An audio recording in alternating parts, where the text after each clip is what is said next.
This is a conversation with Michael Frankel, founder and managing partner of Trajectory Capital. He has over 25 years of experience from the legal, banking, corp dev, and now as an investor. In this interview, we'll discuss the intricacies of selling a small business unit. We discuss reasons to sell the business, steps in selling a small business unit, how to find buyers, and advice for first-timers. Hope you enjoy the conversation. This episode is brought to you by FirmRoom. Over 1,200 organizations have experienced the simplicity of FirmRoom, the world's most intuitive virtual data room. Top players like JPM, Morgan Stanley, and Pfizer have chosen FirmRoom as their data room solution. Convenient at every stage, FirmRoom keeps things simple with scalable storage, unlimited users, and industry-leading security features. Elevate your deal management with FirmRoom, modern pricing, no hidden fees. Take advantage of our 14-day free trial. When you're ready, sign up for limited users and 10 gigs of storage starting at just $4.95 a month.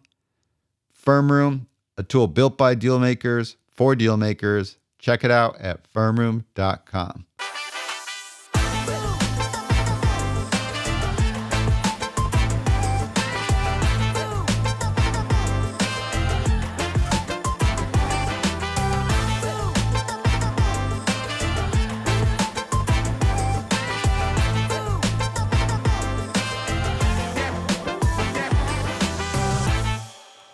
Michael. Hey. Welcome back. Thank you. Thanks for having me back. Are you going for a record of how many times you can come back? I'm just going to keep showing up at your door. Well, if you can keep coming up with good wisdom to share, I'm more than happy to have you back. Hey, thanks for making time. I know I reached out to you on this particular topic. Should we recap your background? Sure. Short version, I've done deals from every perspective. I was an M&A lawyer. I was a banker. I was a corporate development officer for a bunch of big tech companies, CFO for a couple small ones. And then I launched Trajectory Capital with a partner, and we acquire enterprise technology businesses. So you have a good amount of corp dev experience. I do. How many years, how many deals? Roughly 20 years and roughly 110, 115 deals. Okay, you know what you're talking about. Just want to make sure you're qualified for anybody tuning in here. Can we talk about the decision process that leads to selling a company? Yeah. So in my view, these decisions are usually made super late, especially when it comes to small businesses. If you have a business that is 10%, 20% of your company's revenue, there's a lot of strategy conversations around, is it a fit? Is it not a fit? What are we going to do with it? But the businesses that are sort of super small tend to get ignored. And what tends to happen is, especially in a strong market, they just sit there and nobody pays any attention to them. The corp dev officers would rather be doing acquisitions, and the business leaders don't really feel any pain because the business is just sort of running along. And then usually when the market gets weak, that's when everyone does a strategic review. My guess is over the past couple of years, every company has done a big portfolio review and sort of rediscovered these little assets that they have, figured out that they're off strategy, maybe they're burning cash, but even if they aren't burning cash, nobody really wants them, they're a distraction. And that's when the corp dev team gets a call. We've decided we don't want this little business, make it go away. And that's sort of usually the beginning of the process when you're talking about sort of subscale businesses. Okay. So we got larger company, several different business units. You tend to just run them and focus on buying things, but then things get tough, market gets rough, then you start reevaluating and saying, hey, maybe we don't need this. Maybe this business is a distraction. Those like the specific reasons why? Is it purely financial performance, or we could take this money and offset some expenses? Or so it's usually not that we can take this money, because the amount of money we're talking about is comically small, right? So if you're a $20, $30 billion company, even a $5 billion company, $3, $4, $5, $10 million of purchase price really doesn't affect anything, right? It's not holding you back. More likely, it's either that the business is losing money, and during a weak market, suddenly people aren't hitting their numbers. They look for any way to improve their business, and so the division GM says, I don't want that anymore. Or it's just a distraction, right? Imagine you're running a $200 million business and you want to focus on $190 million. That's your core. It's what you're building. But at every quarterly review and at every financial review, somebody brings up the little business that you accidentally own because it got gifted to you by another division or it was part of a bigger acquisition. So there's a high distraction factor to these businesses. And usually, especially when the market turns down, somebody goes, why do we have that? Or in some cases, originally we had a strategy for it, but we've decided we're not doing that anymore for whatever reason. And so there's this tipping point where the business says, make that go away, and they usually dump it on the lap of the corp dev team, sometimes years after it has been determined to be off strategy, right? That's the heartbreaking thing if you're a corp dev officer is they give you an asset and they say, we want to get rid of this thing. We've been underinvesting in it, treating it badly, maybe stripping the management team out of it for the last 2 years. Now we want you to sell it. And of course, the corp dev person is saying, I wish I could have sold it 2 years ago when it was in better shape. But that's the nature of being a deal maker, right? You don't always control when the business wants to do stuff. So we make the decision to sell. What are the steps that happen after? Yeah. So, and these vary a lot from selling a big asset. Big asset, you're going to hire an investment banker. You're going to throw a whole bunch of resources at it because you're talking about a lot of company capital. If it's a subscale asset, you got to figure out a way to get the process done lean and mean. So as an example, you're going to have to put together a data room, but you're going to try to free ride on existing material that the business already has, marketing decks, financial decks, internal reporting decks, because you don't want to devote the resources to building all that stuff from scratch. Secondly, you're not going to be able to hire a banker in most cases. It's probably too small to hire a banker. The fee structure isn't there. So you're going to be doing it yourself. So you have to figure out the resources. And the business isn't going to want to devote a lot of resources to this process because from the business's perspective, this is a negative, right? The outcome here is to get rid of something I don't want. It doesn't make my business any better. So all those things mean you're going to have to run a really lean process, lean in terms of developing the materials, lean in terms of reaching out to buyers, and lean in terms of the transaction process. And in some cases, companies will even decide to shut down a business because the transaction process is too expensive or too distracting. So as the corporate dev officer, your job is to make it lean enough that they don't choose to shut it down, they choose to actually sell it. Okay, so you pretty much got some prep to sort of figure out what you're actually selling. Yep. And then you got to put some materials together, some basic. Do you do the same thing with the bankers? Do you do a teaser sheet and a sim, or do you? Yeah, you do, but it's not going to be as pretty. It's not going to be as well thought out. You might not bother with a teaser. It depends on what your buyer universe looks like, but you're going to need something that looks like a sim, something that has the information that would be in a sim. You're going to need a data room. You're also going to need, there are a bunch of other things, especially on the divestiture side, you're going to need to think through the transition services process, right? So when I like to call them disintegrate a business, you have to think about the torn parts of both that business and your remaining business, right? Unless it's been run in a bubble on its own, you're going to have to think about that stuff. What is a buyer going to want in terms of ongoing services? What are you going to do with sort of the tail pieces that you have? A good example would be if you have a 5-person HR team and one half of one HR person is devoted to this business, you can't get rid of a half an HR person. So what are you going to do with that extra HR resource once that business is gone? So you're going to have to think through all that.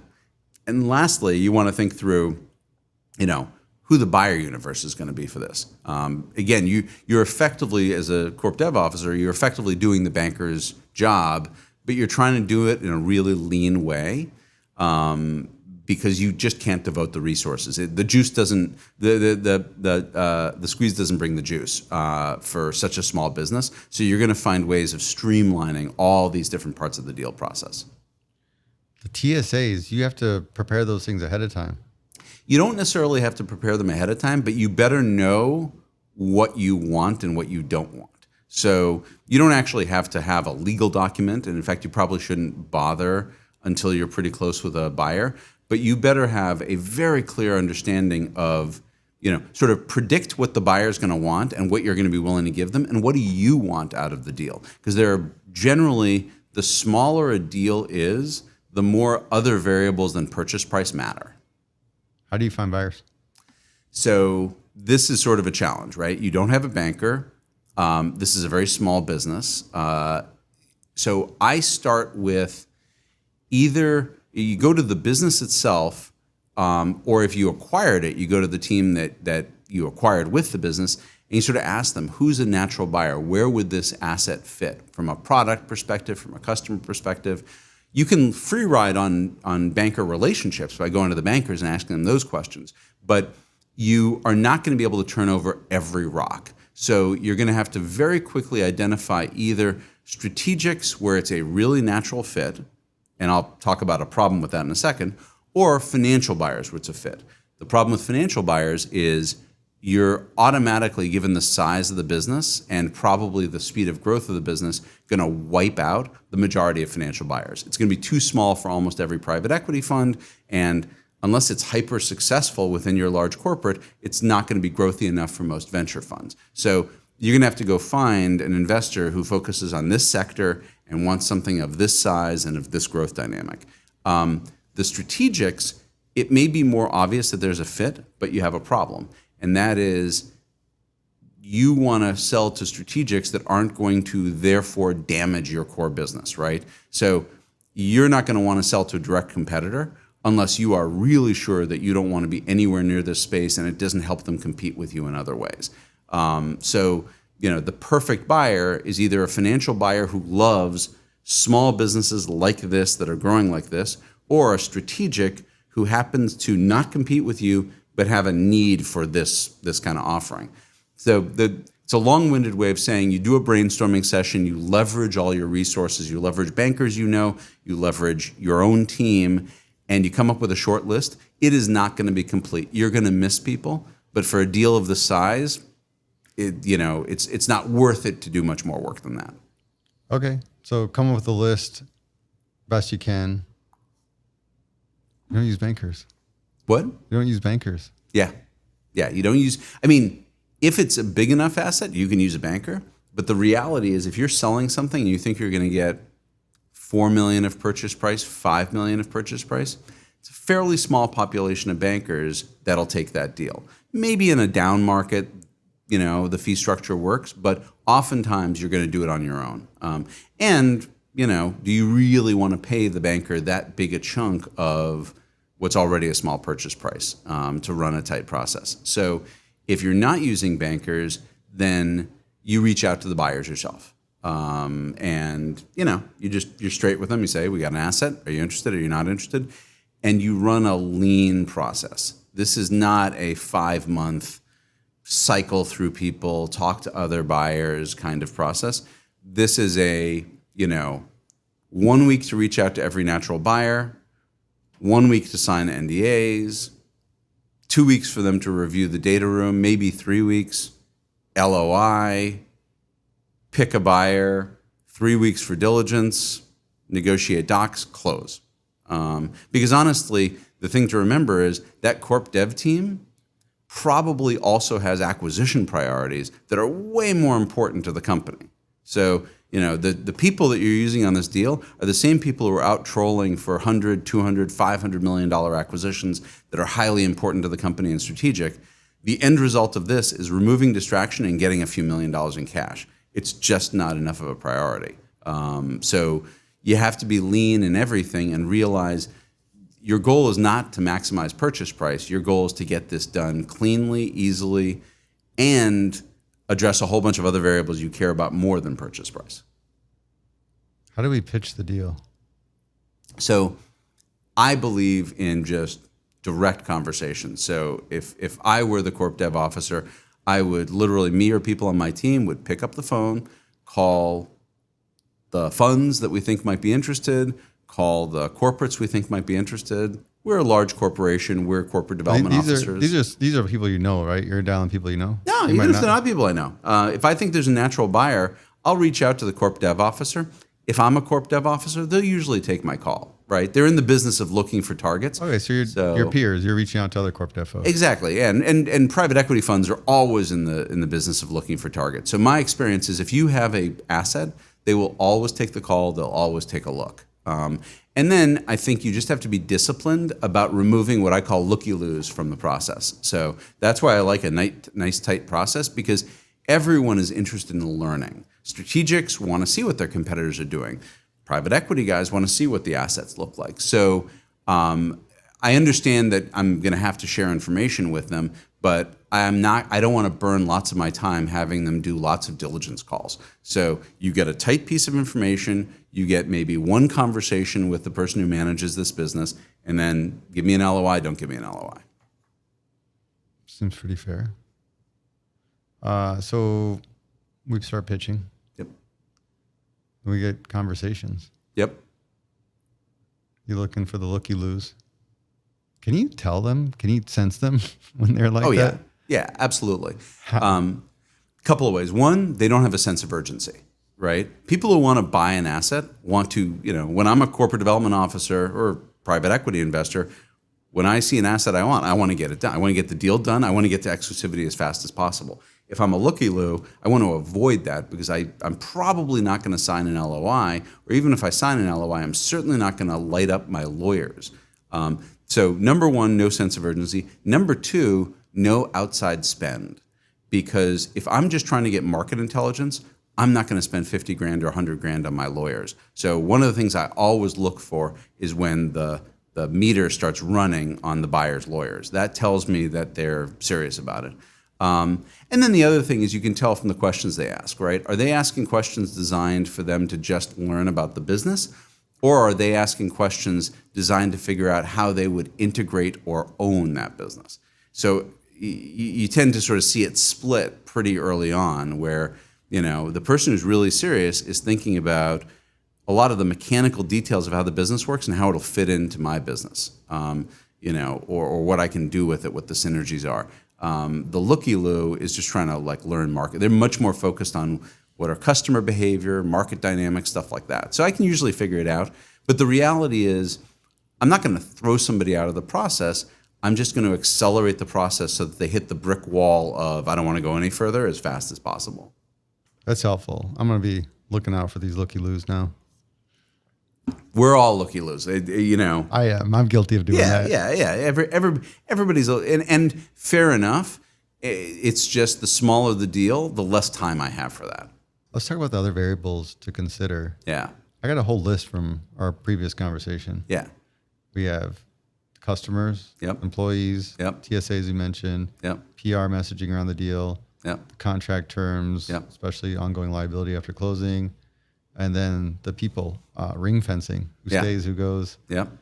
And you want to just talk through them one by one? Yeah, absolutely. So, and especially when you're talking about these sort of micro deals, these things become much more important than purchase price. So, if we run through them, my people, the people you acquire are going to talk to my existing employees. I want to make sure that I hired them, they're my employees. I want to make sure they're taken care of. I may want to know that you're not going to change their benefits, things like that.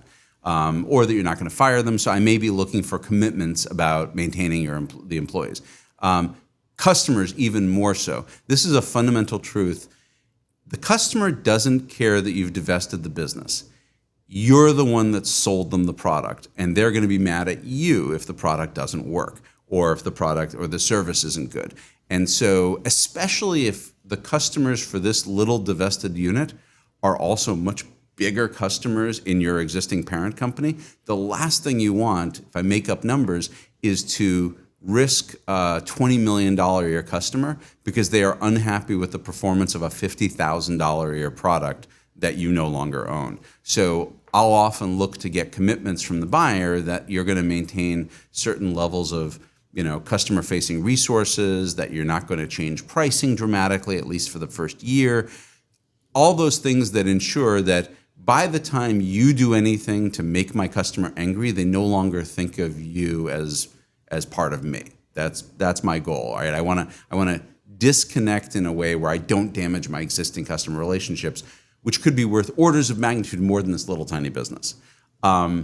TSA is really important, and it can go in multiple directions. So I want to limit the amount of distraction my team has supporting you once you buy the business. I recognize there's going to have to be some transition services, but I want to minimize them, number one.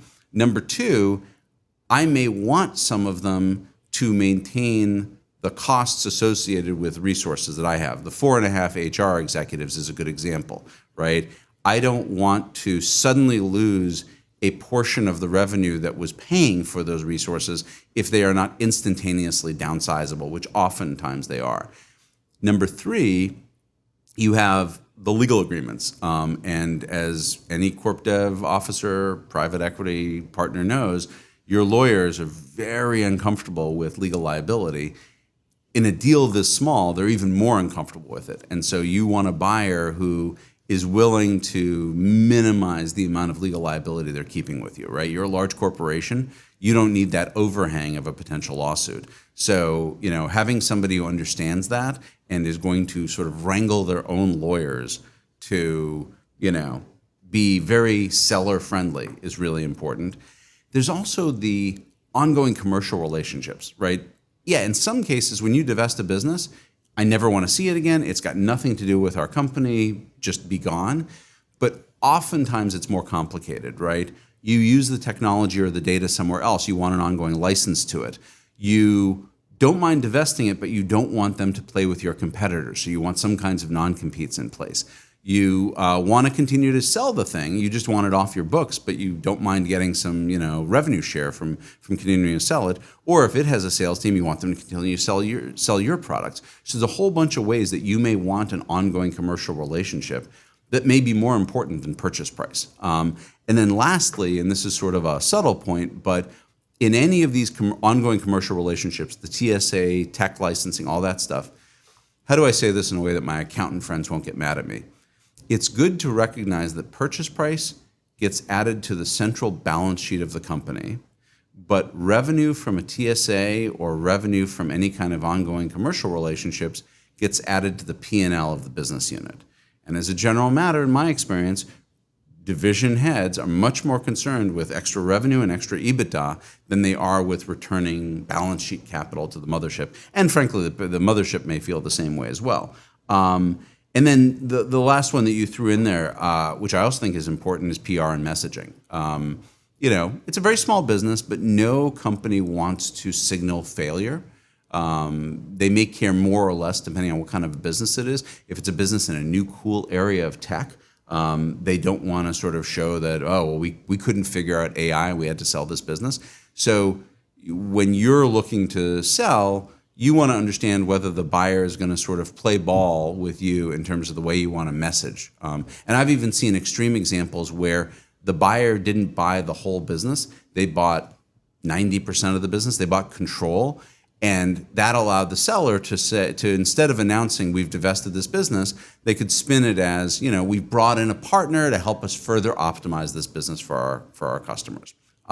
So, depending on your organization and your PR function, you may care more or less about that. But those are a whole bunch of gives that you may want out of the buyer that aren't purchase price related. I find this fascinating because purchase price is always a net zero gain, right? The dollar that's in the middle of the table, either I'm going to grab it or you're going to grab it, right? But there's only $1. All these other areas are great ways to create value out of nothing, right? If, as an example, I'm a private equity buyer, I generally don't care what the press release says, right? I'm just in it to buy a good asset at a reasonable price and be able to grow it. So I'm glad to give you your press release, which creates value for you. Similarly, committing to not damaging customer relationships may not be that much of a give for me. I wasn't planning on doing it anyway. Gives you comfort, gives you some value, right? You even if I was planning on doing something that might be customer damaging, the value to you of me not doing that may be way greater than the value to me of doing it, right? So there may be a situation where I'm glad to give up something that's worth $1 to me and worth $10 to you. So I like these non-purchase price issues because if you really think them through and you have the right negotiating partner, you can create value that sometimes dwarfs the size of the purchase price, right? Right. You know, a whole bunch of different ways. I like this. Teach me more game. Yeah, I mean, it's, you know, I always like, I'm a professional negotiator, and I understand that my job is to take as much money off the table as possible, but it's so much easier to just magically create value than it is to try to elbow you out of that buck that's sitting in the middle of us. What are like scenarios or examples? You did a couple, but I want to know more just to expand my peripheral when it comes to negotiating these deals. Sure. You know, the employee one is pretty easy, right? You want for at least a certain period of time, you don't want the employees bad mouthing the transaction, the sold employees. So, you know, maybe I would have reduced benefits this year and it would have saved me $50,000. It's probably worth it for you to say, hold off on doing that for a year so that we have time for the deal to settle. We get to distance our brand from whatever you're going to do to those employees. And, you know, and we'll take $50,000 off the purchase price because we really don't care that much about that. We don't want rumors getting back.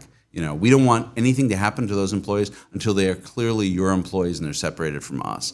Now, you would want to negotiate that as a seller. Yeah, absolutely. Okay. I want. I have negotiated. I've divested businesses. But how do you know? Is that part of your diligence as a seller? That hey, what do you plan to do with their comp plan? No, I usually. I mean, you can ask. You can certainly ask. The reality is, I can probably tell because I can put myself in their shoes and say, what would I do? And I know my own comp. I know my own benefits, and then, depending on who the employees are, what kind of employees there are, where they are in our business, I care more or less about that issue, and I'll proactively go to you and say, this is going to be part of the contract, right? This is a give that I want. I want your rep that you will not change benefits or comp structures for the first 12 months after the closing date, right? So, you know, I sort of usually I can figure out what they're going to do with the business because it's not that complicated a business, right? This is a small business. It's, you know, it's a few $1 million, millions of dollars of revenue, not tens of millions of dollars of revenue. I can usually guess what their playbook is, whether they're strategic.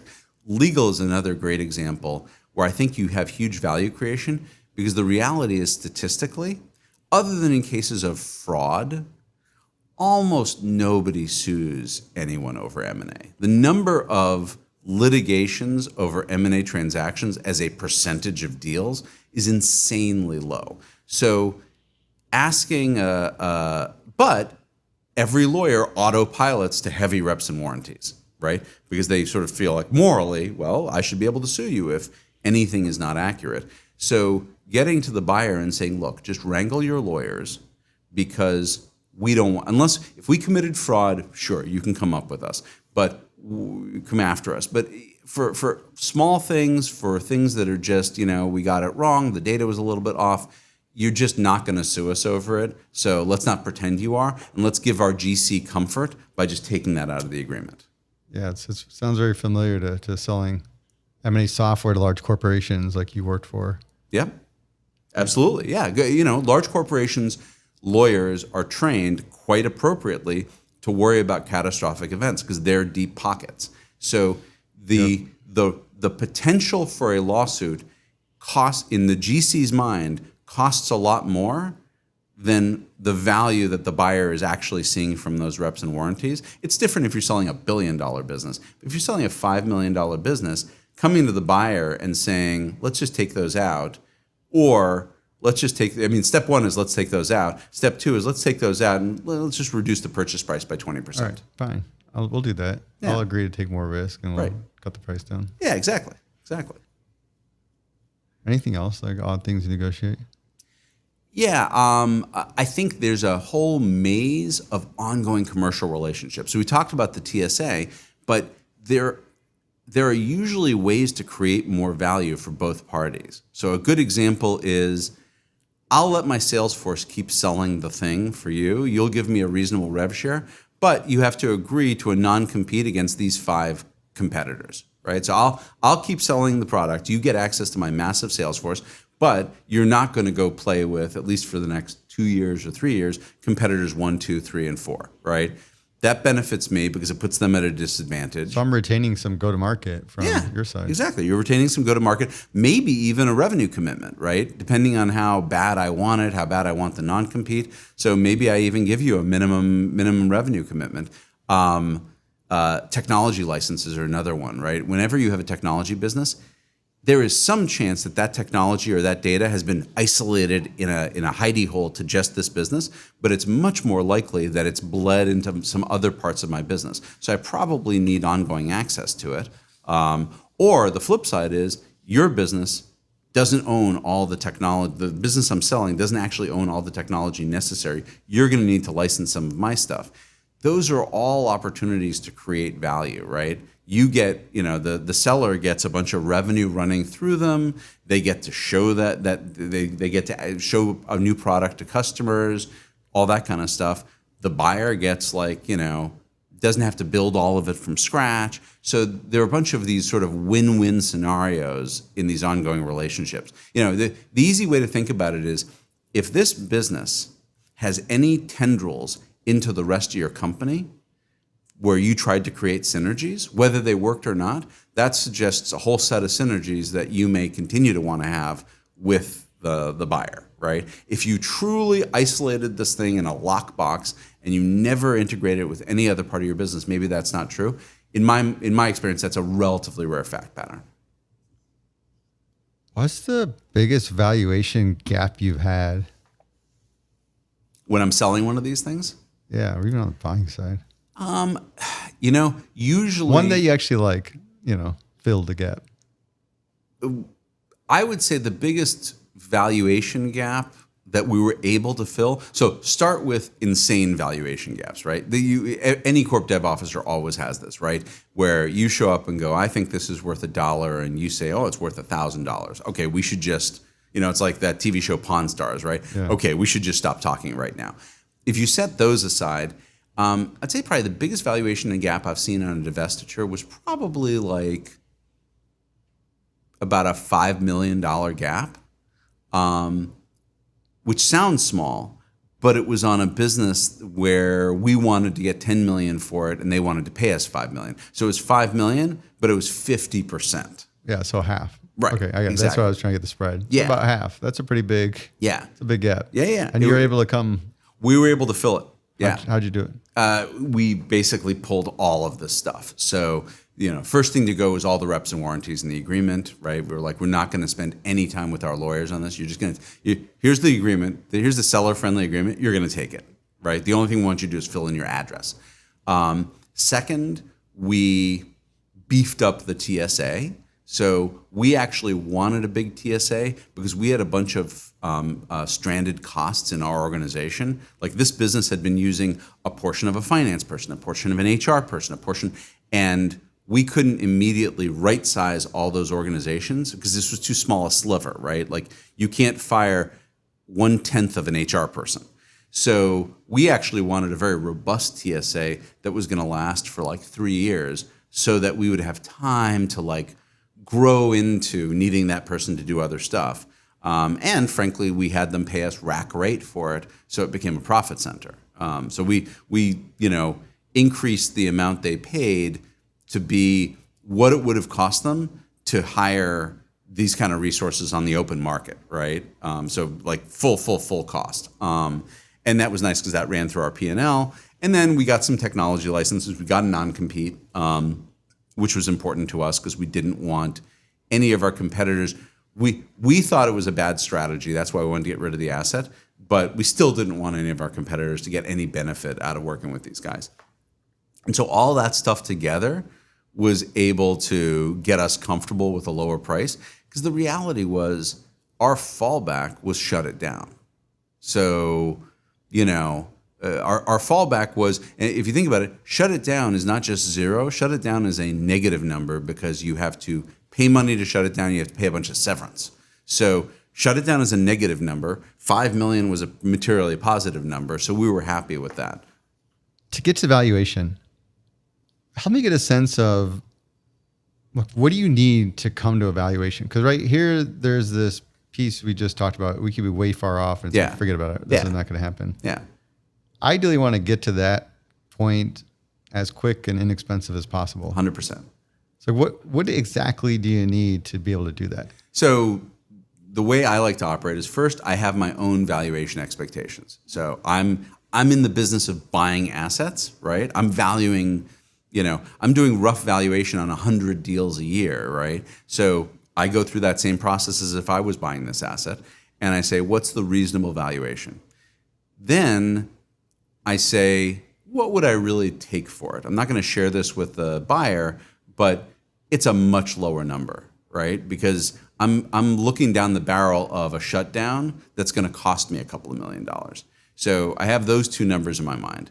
So if we take the example, 10, and frankly, it was probably more like 3, right? So I thought, if somebody were trying to maximize value, if a private equity fund was spinning off this business, they would pitch for a $10 million valuation. So that was sort of, market value, full market valuation, but we would have been happy taking 3. And then once I have that in my head, I ask for indications of valuation super early in the process. So I give people that package of material. I tell them, next step's going to be an LOI. You can have one call with the management team, ask questions. And by the way, either before the LOI or at the LOI, I expect you to give me a valuation, range or a valuation amount. And that allows me, without having done too much custom work on the buyer. If you think about it for a second, what have I invested on that buyer? I've made one phone call, right, 2 phone calls. I made one phone call to initiate contact, another phone call to give them a description of the deal. I emailed them stuff that I had already set up, right? Mm-hmm. Oh, that's another point. NDAs are not going to be heavily negotiated. It's going to be as is, right? I'm not burning my lawyer time going round and round in NDA. I'm gonna put forward a very reasonable NDA. When they send back, everybody does this. They send back comments on NDA. Nope. Then what do you do? I say, we're glad to accept our original version of the NDA. I personally hate NDAs because I think they're one of the least valuable legal documents. Like, if you actually ask any lawyer what percentage of NDAs that they have structured have been litigated, I'm going to say I'm not even sure it's measured in basis points. So I personally think NDAs are a waste of time. If somebody really cycles with me on a reasonable NDA, they're not that serious about the deal. And then, so I've had a couple of phone calls with them. I've emailed them stuff that I already had prepared. My management team gives them an hour, even an hour and a half call, right? That's all I've invested in them as an individual buyer by the time I get to an indication of valuation. And in some cases, I might even give them body language on valuation early on so that I'm not wasting their time either, right? I'll throw out, I would expect to get 1 to 2 times revenue, or 2 to 3 times revenue, and, or 2 to 4 times revenue. And if they are way off from that, then they'll just make it known right there because they don't want to waste their time either. Yeah. What if you pitch this deal and it strikes iron while it's hot? You get a bunch of interested parties. Mm-hmm. How do you handle that? I don't think you change your behavior very much because here's the only thing I'll say.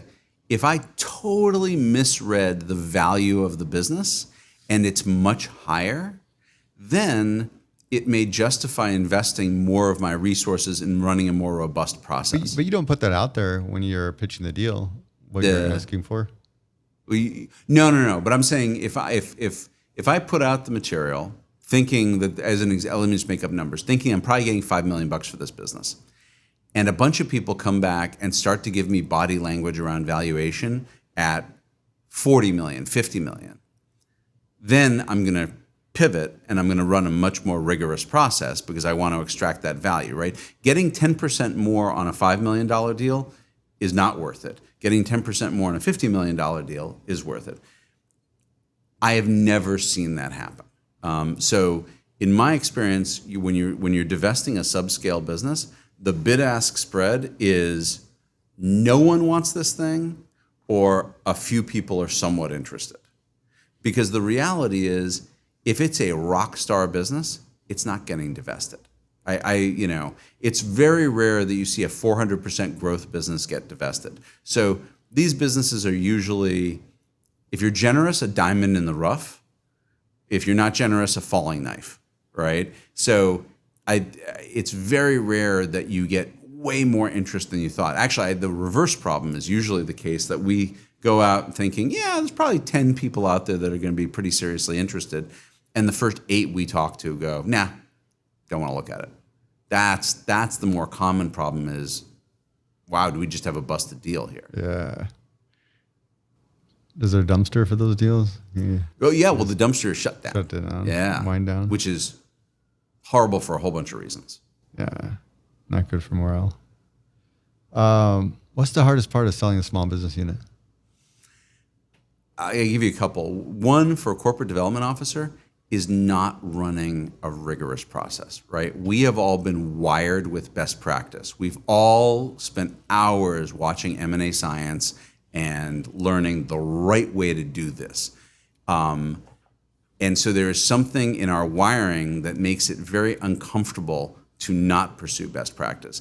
But you have to understand that, the juice isn't worth the squeeze, that for something that's really small, you have to apply the right amount of resource given the size of the thing, given the impact of the business, and given the fact that it's a divestiture, right? Acquisitions and divestitures, it's like the difference between puts and calls, right? An acquisition has infinite potential upside. A divestiture does not, right? You can make there's some benefit to those ongoing commercial relationships, but for the most part, a divestiture is about stopping the pain and getting a small amount of cash on the balance sheet. So I think the first thing that's really uncomfortable is saying, I'm going to do this. I'm not going to think about it as doing it in a half-assed way. I'm going to think about it as doing it in an efficient way that's appropriate to the size of it. I think the second one is a cultural thing in companies where divestitures are viewed as failures, right? They're viewed as failures by the businesses, and somehow corp dev officers often don't get the credit that they deserve for doing an effective divestiture, right? You don't get your path to promotion is not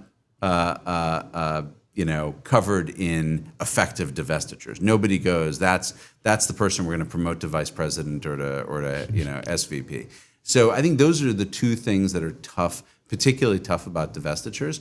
But what I like about them is it really is an opportunity to create value. It's just value in a way that people don't want to see. Like stopping the pain. I put a Band-Aid on my daughter's ankle this morning. Stopping the pain is of great value, Yeah. I'm out of questions on selling a small business unit, but yeah, can we go off record, but still be on record? Sure. Of course. Yeah. I'm really interested in buying one of these carve-outs, man. You got me fired up. Talk me through it. How can I work my way into one of these companies, find a corp dev person like you used to be? Well, so remember, there is a dark side to these, right? These are not, as a general matter, rock star businesses. I know. I like hairy deals. Okay. That was my background. As long as you recognize that they're hairy deals. You gotta work harder on them. Yep. Let's put a little disclaimer. Yeah. You work harder at them. Yep. But they can be really rewarding if you know what you're doing. Absolutely. If you don't know what you're doing, they could even be even worse. That's right. So the first thing is that self-awareness that says this is a dusty, hairy deal. I'm going to have to do a lot of work on it. The second step is figure out where you're the natural buyer, right? Because you want to be a better buyer than everybody else who is out there, because it's in a space that's natural for you. Because if you're a strategic buyer, because you have lots of synergies, because you understand the dynamics of the business, so it'll be easy for you to take it over. It'll be easy for you to integrate it. These are all things that are going to make you a more natural buyer, which has a couple of benefits. The first one is it means that the corporate's more likely to reach back out to you if you put yourself on their radar, right?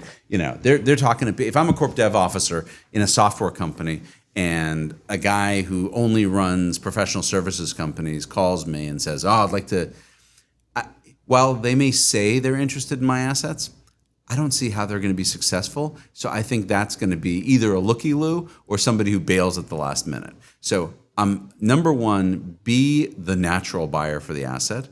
Number two, do the market intel, to find out the assets that are struggling assets, because generally speaking, by the time a corp dev officer has been asked to divest a business, the business has been an ugly stepchild for a while. And so it should be common knowledge within the company. And you want to try to get in early, because once the corp dev officer has the asset, they're going to move fast, right? If they follow my guidance, they're going to move super fast, and they're going to try to get the process done quickly. They're going to try to, they're not going to call 50 potential buyers. They're going to go, because remember the conversation we had earlier, the goal is not to touch every potential buyer and get the maximum value. The goal is to go to the 5 or 10 most natural buyers and just get a deal done. So being out in the market talking to corp dev officers who look at your existing business and go, oh yeah, I can see why, is probably as good a way as any. And then there's a matter of luck, right place, right time, because these assets come up for sale when they come up for sale. The one other thing I'll say is there is no harm in asking to extract an asset, right? If you know of a business inside of a large corporate and it's not officially quote unquote for sale, but you've heard rumors that it's not getting growth funding. They're not putting it, they sort of put it in a basement somewhere. It's sort of being treated like an unwanted asset.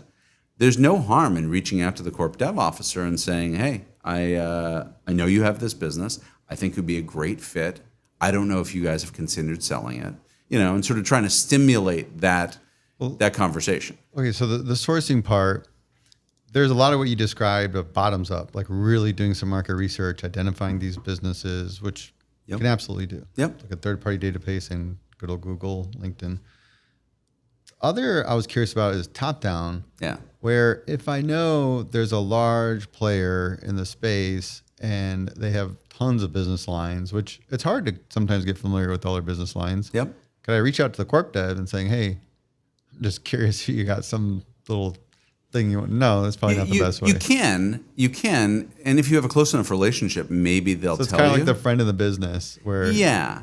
But the reality is the corp dev officer doesn't want to focus on divestitures until a divestiture is needed, right? That's not what they want their day job to be. So you kind of need to come in with like a bit of an investment thesis that.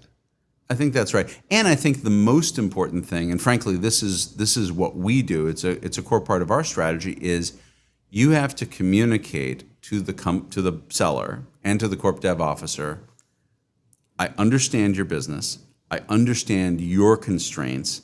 I want this asset, and I'm going to make it the best result for you, right? So that's something that we do is to differentiate ourselves from all other buyers is why should you deal with us? You should deal with us because we already know how to create a deal that optimizes for a corporate seller. So you're not going to have to. The only thing better than having a buyer who is willing to do all the stuff that I just listed, be flexible on the reps and warranties, take care of the employees, is a buyer who comes in and you don't have to tell them any of that, right? They already know it. So when I show up to a corporate development officer, I go, look, I've been in your chair. I know how to structure a deal that will optimize for you, how to get what you need and get what I need. And the likelihood of the deal getting done fast, clean, and it actually closing is way higher with me than it is with other people, right? So, there's a reason why you would want to sell to me. It's a thing you want to get rid of, and you're going to get a good outcome. That's probably that last part is I'm not gonna waste your time. This isn't gonna all blow up on you, right? Because for a small deal, the failed deal is a horrible outcome. So let's role play this out. Yeah. CEO of M&A Science. We have one of our business lines is a data room product called Firm Room, and this is a really profitable business for us because we carved it out of our deal room product and made a standalone data room. But this market is very fragmented. There's probably 100 data room providers out there. Yep. And there's some really old ones, very stagnant business that are privately owned. Yep. But I've also found some corporations. I remember NASDAQ used to have their own data room. Yep. I think they actually built it in-house. had this thing in the market for 2-3 years, Yeah. and this thing like nowhere in sight's going to be Yeah. a competitive Yeah. business model that they'd want to. They'd probably realize that, like, we got to kill this thing. Right. And I think they just shut it down. Yeah.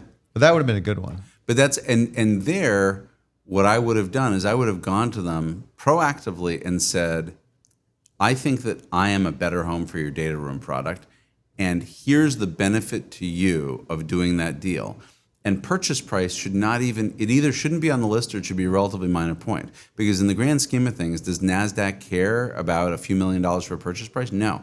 But saying, we can then provide a white label NASDAQ product that you can still deliver. We can cross-sell other NASDAQ services. I don't know if this is the right answer. You'd have to research them. But putting together sort of a conceptual package that says, if NASDAQ sells this data room business to me, here are all the revenue streams and cost savings that are going to flow to NASDAQ, that are going to and brand benefits that are going to benefit you, right? Here is the mistake people often do is go to a corporate and go, I want to buy that little business for $5 million.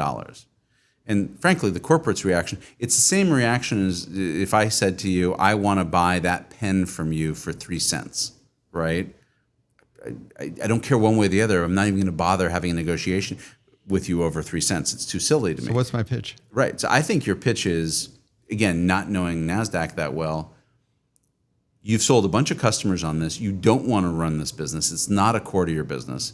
You sell it to me. I will take care of your customers. They won't be mad at you. I will offer you a white label product. So if you think you can still sell this, you get all the benefit of selling it without running anything. And it'll be a better quality product than the one. Because right now you have this product that you're really not paying that much attention to. I'm a market leader. So if you're selling a white label NASDAQ version of my product, it's going to be a really good product. You could also sell the adjacent products that I have. We can talk about white labeling them. I will not cut this kind of a deal with any of your direct competitors. I'd throw in the transition services stuff. I'm going to need some transition services from you, and of course, I'm glad to pay, a generous price that will, run through your P&L. But it's sort of you're too young maybe to remember this, but the old ads, this is your brain on drugs, right? This is what you have right now. A little subscale business that's not strategic, that's sort of an annoyance, but that puts you at risk with your customers, because when you sell it to a big customer, then you're beholden to them. The new scenario is you don't have to worry about any of that. You still get all the benefit of providing this to your customers, maybe even more benefit, other services. Your customers are happy, you're getting more revenue, and you're getting much higher margin because you don't have to maintain this weird little technology that you don't really understand. Doesn't that sound better than that? Yeah, so focus on the business impact that you would make. Yeah, exactly.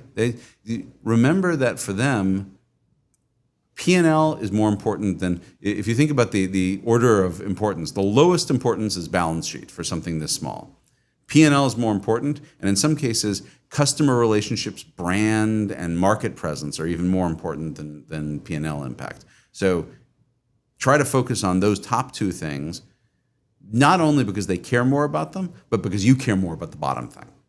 Yeah. Right? So get them all hyped up on the top thing. Go, well, in order to have all this great stuff, we, of course, are going to have to talk about a very reasonable purchase price. And at the end of the day, they'll be fine with it, right? They won't care. Complementary versus competitive, right? This example is actually competitive if we're going after another data room product. Yep. Complementary, it makes sense. We don't go too far from our core, but hey, this seems like a good part of the strategy. We'd acquire the business. Pretty straightforward. A lot of the conversation we have in M&A Science is around those scenarios.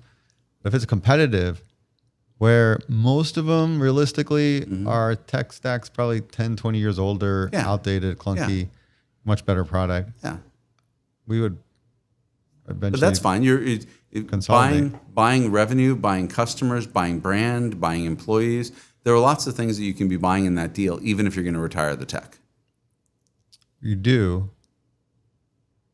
And it still is okay. Yeah. You can still be upfront about it. Absolutely. And say, hey, we can run this, provide a better experience. Absolutely. For your customers. In fact, I mean, without insulting them, you're saying exactly what you're saying, right? Which is when we migrate your customers over to our platform, they'll be getting a better experience. This is what we do for a living. This is not what you guys do for a living. So we're gonna give them a market leading experience.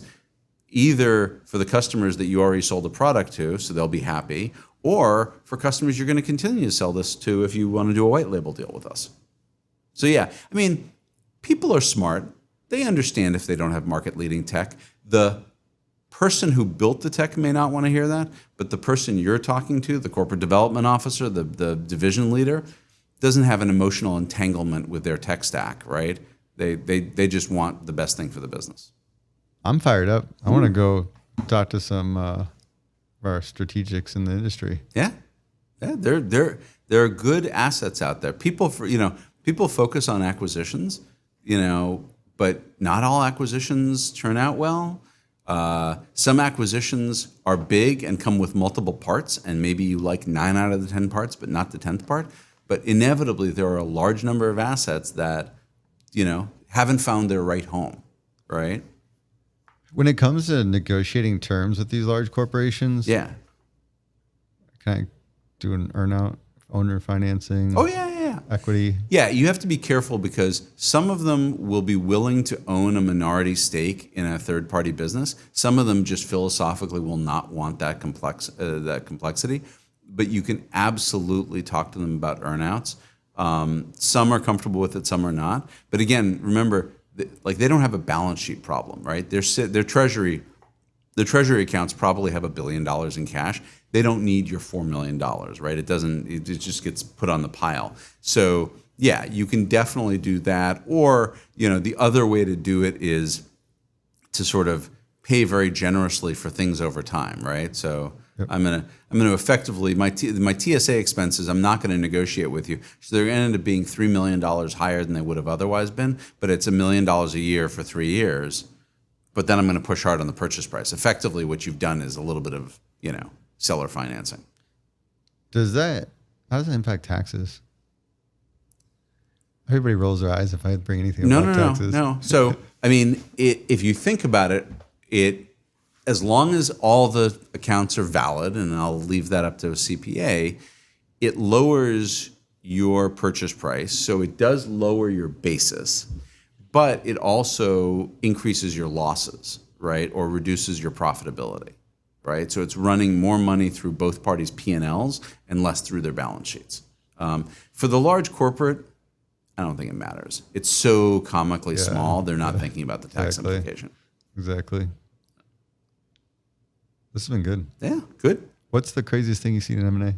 So, apropos, you've asked me this question a number of times. I've given you different answers, but apropos this topic, I saw a deal. It was a $8 million revenue business unit of a much larger company. It was about break even, and they decided it was off strategy. They wanted to sell it, and they really wanted to sell it. Unfortunately, they had a couple of different failed sale processes. Buyer went pretty far down the line, then decided no. But they still had buyers that were interested, but they reached an internal decision that and this goes to the point I made earlier in this conversation, that the noise and distraction associated with the sale process was too much. And so even in the face of having buyers at the table that wanted to do diligence and negotiate, they just shut it down. They just fired everybody. So, you and I sit here going, wow, 8 million revenue tech business, that's got some significant value to it. But in their eyes, the distraction factor of continuing a sale process that had been bumpy and hadn't achieved anything was worth it for them to take $0 and pay out maybe $1 million in severance to just stop the pain. And it's the case study for why there is this opportunity with subscale divestitures to create value by bringing the right two people together at the right time. How would you save that deal? I mean, I'm not sure if there's a way of saving that deal other than getting the right buyer front and center with them earlier in the process before they reach the decision that they were just going to shut down. Because once a company reaches a decision like that, they're just going to do it. Like the wheels go in motion and everybody runs. So I think the only way of saving that would have been for the right buyer who wouldn't have ended up walking away to get into the process early enough and sort of, turn it into a successful process, right?